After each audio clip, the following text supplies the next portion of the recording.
Welcome back to the Ricky Mathews Show. Appreciate you joining us today on SuperTalk or on Facebook or YouTube or your favorite podcast.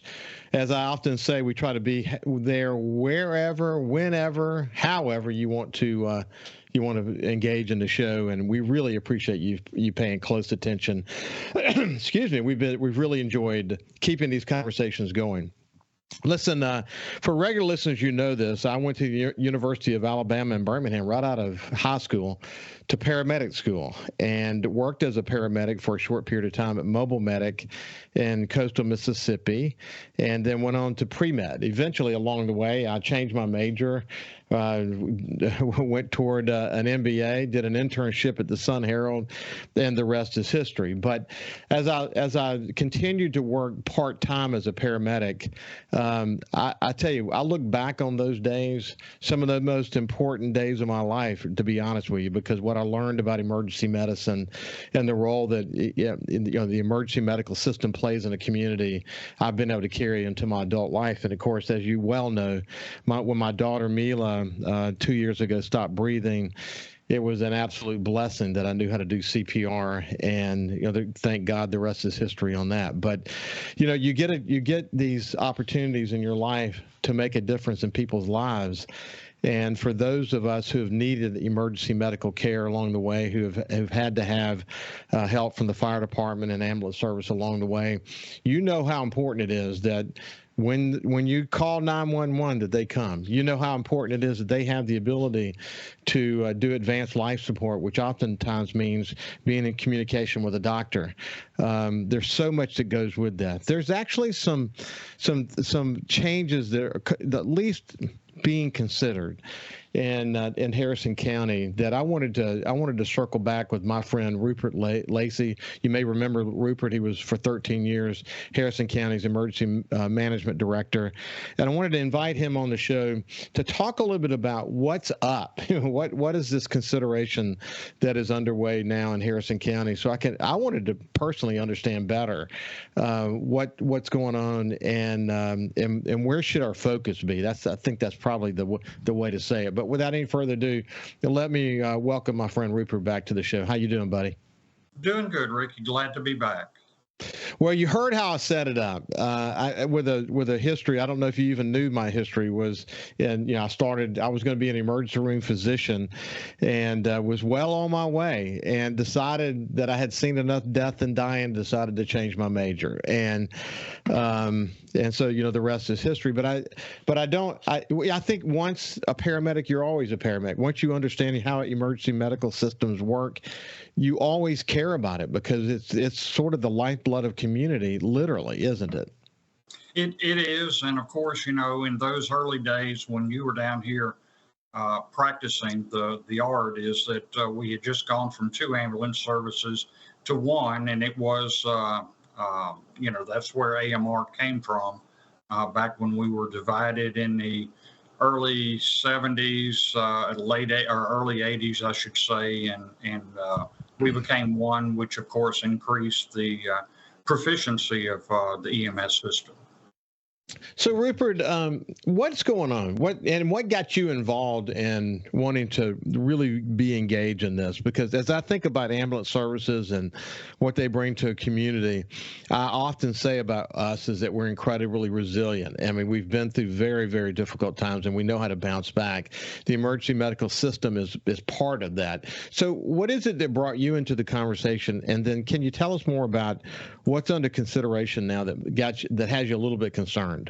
There, some of the discussion, of course, the contract is coming up for AMR this year through the county. We have 1 EMSOS district, which serves all of Harrison County to include the 5 cities. There has been discussion over the last couple of years as the contract was refreshed, revisited, that maybe 1 or 2 of the cities wanted to go off into and create their own emergency medical district, which you take out part of the equation there, that you bring in another company and you start to subdivide the county, is you're not going to get the quality of service as if you had 1 ambulance service providing for all of Harrison County. So, Rupert, where did this come from? Was a concern about response time? Were they respond about the level of attention that was being given? There's always a two-edged sword. Obviously, always going to be two sides to the story. So, what brought all this about? Of course, we've always heard this. When I was working, it was one of those that I would continue to look at the performance efforts of what was going on and the contract, the renewal process. I had the opportunity to speak to the board on what we were noticing and how it was, affecting the various parts of the coast. Part of it, as you alluded to, is that yes, there are some questions about response time, and of course, when you look at that, some of that you have to play into the point of the infrastructure that we have in play. Secondly, is that since COVID and COVID changed so much throughout the country, our community, and the world. Is that when an ambulance goes on a call now, once they're dispatched, they pick up, the clock is starting to run. They've got to get from point A to point B where the patient is. Once they diagnose, they start their preventiveness with the patient. If it's a transport, they pick them up and then they carry them to the hospital. This is where we see a little bit of a bad lag time that an ambulance is out of service because they're waiting at the hospital.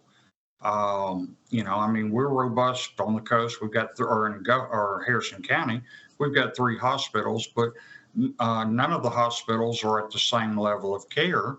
And because of COVID, they've lost staff. So, it's pretty bad when you see an ambulance waiting with the patient in the loading docks of an ER because the hospital can't take a patient. There's not bed space in there. So that delays on the response time, which backs up the system. And then, of course, it means that some other patient somewhere may not be getting that ambulance as quickly as possible. So obviously we're in a dynamic place. So COVID did change a lot for sure. So it's the convergence of all these issues that leads some cities, maybe even the county, to thinking that there may be a better way. And that's, I'm sure that, as the elected leaders look at, they put out the proposal for, the companies to look at, is that instead of trying to splice or split the pie 3 ways, or 4 ways or 5 ways, that we can at least keep one emergency medical district, simply from the standpoint that we'll have uniformity through the coast. Through Harrison County. I would hate to think, say I'm the patient up in Success, Mississippi, needing to come to a hospital, that my preferred hospital would be Memorial Hospital. That's where I've had most of my care over my career and in my later lives. But they're the hospital provider. But for me to come there, I would be, say, if AMR had the county and Gulfport went to something else, that ambulance would be crossing against or through territories to get me to a hospital provider. Or if I was in Gulfport, then whoever the provider there maybe want to take me someplace else, not to my wishes of wanting to go to Memorial. So I look at it from a dynamic standpoint, that consistency and continuity through Harrison County, working with the fire departments, working with police and sheriff's department, would be a better thing than trying to subdivide and have multiple companies trying to provide us a service. So I remember, again, this is pulling back a long way of knowledge, but once you've been in a scenario like this, you never forget it. But and when I was a paramedic, Harrison County we had Harrison County and we had Hancock County, and then a different ambulance service had Jackson County. And so when the emergency situation was playing out in sort of the middle of Harrison County over toward Hancock and into Hancock County, there was no confusion. When it was playing out over near the line at Jackson County, there was confusion. I can't imagine, again, I don't have a bias on this. I'm really coming at this from the point of view, I'm just trying to understand how it works. I can't imagine if you had city limits, and you had the county with one carrier and then the city limits with another ambulance service, how confusing that might be. And the other thing I think about is one of the cool things about the way EMS is advanced today is having sort of a central command center and, the ability to sort of manage things in a central way. If you had cities with something different, God, that sounds like a really complicated, really quick. What we'll do on the other side, Rupert, I'll let you answer that, and then also give you an opportunity to express what you hope the outcome will be in terms of what their query will be. Ultimately, we want sort of a regional approach to this query that gives us one carrier, I think. But we'll let you talk more about that when we get on the other side as we talk about some potential changes in ambulance service here in coastal Mississippi. We'll see after this. So to simplify where we are as we continue our conversation with Rupert Lacy, who is the former emergency management director for Harrison County, to simplify it, when you have sort of a central command center that manages ambulance service, a single ambulance service for the 5 cities and the county of Harrison County, the ability to sort of manage it centrally for a lot of reasons, not just in medical care, but also in dispatching and follow-up and keeping metrics and where they go to the hospital, all these things, the standard of care. It makes it easier when there's one. I see that because I've personally been in a scenario where that was the way it worked. If you were to have a scenario where Harrison County is one thing and maybe 2 or 3 other cities are something different, you lose control. I guess you're going to lose control in terms of sort of a central command center approach. But am I right in saying you actually would lose some control? I would think so. One, the key thing, and you started it off with this, is that central command, that dispatch center, that dispatch point, being able to track and to trace the patients is a key important factor that we've got to look at. And that's very crucial from the time element of it. Secondly, is that it goes back to the quality of care. What kind of medicines are you using? What medicines the medical director would prescribe, from a different perspective or a different company, should we say? The type of equipment as to how you're going to go, and then the stacking of the patients. One dispatch point would know what's going on with the hospitals, I would think, here in Harrison County, or if they had to jump over into Hancock County, or let's say to go to Jackson County, because of bed availability. And that's a key crucial point for that patient care that's going to mean, could mean life or death. So what has to happen in order for the cities and the county to come to one unified approach to saying, look, we're not going to try to split the baby. We're going to go after one carrier, and then we will decide, and then we can let it be sort of a competitive scenario for who's going to get the business. But we're going to stay first of all with a centralized approach to this. What has to happen? Of course, the county does the contract. It is a county contract that the Board of Supervisors does. Now the cities can opt out of that, and that's one of the things that they've been looking at and they've been asking about. Is this what is beneficial for the respective cities? I understand when it comes to call times. And that's kind of an important factor, very important factor, but it goes back to what's going on at that current time that, an ambulance doesn't respond as quickly.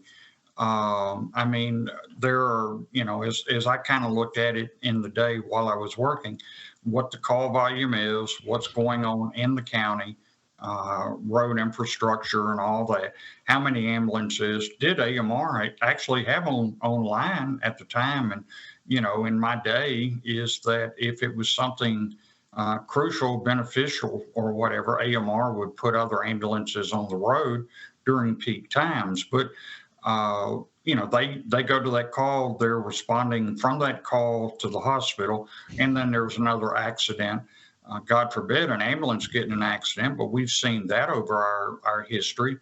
And or if there's a train delay, depending on how they're approaching the hospitals. Only one hospital is not in direct path of train tracks or an active train line, should we say. But these are important factors. The other is that, again, we mentioned earlier in the first segment, COVID. There's not that many paramedics again. Paramedics are becoming like law enforcement officers. You run the business. You're looking at retirement. It's not worth staying on because of the way the community looks at paramedics, or they don't want to be into the danger zone, should we say, that they're just as vulnerable as police and fire nowadays going to calls. Hey, I see that clearly. Rupert, what's the time frame that this is all going to play out? My understanding, watching the Board of Supervisors, the cities, two of the cities have gotten together with the board, and they have discussed this. There's been a couple of meetings over that. Now, all the cities have been invited to a work session, which I think is a progressive way to look at this, to find a good roundabout solution to keep us united as one medical district.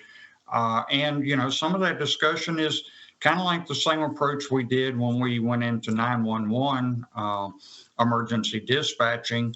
Telecommunications is maybe starting an emergency medical district that each city and the county has representation on, and they meet monthly to look at the call volume, to look at what's going on with the provider that's providing the service, and try to ensure that we get adequate care, timely care to the citizens of Harrison County. Rupert Lacy, I really appreciate you joining me today. What we did today is just wet the whistle. I think these conversations are really important. It's always important to debate and converse about something like this so we can make sure where we're landing is the best possible place so that people of coastal Mississippi, especially Harrison County and the cities that make up Harrison County, have the best possible emergency care. And so there's always benefit that comes from these conversations. We'll touch back with you soon so you can give us an update. Thank you, Ricky. I appreciate your time. It's been my pleasure. Listen, have a great day, and we will see you tomorrow.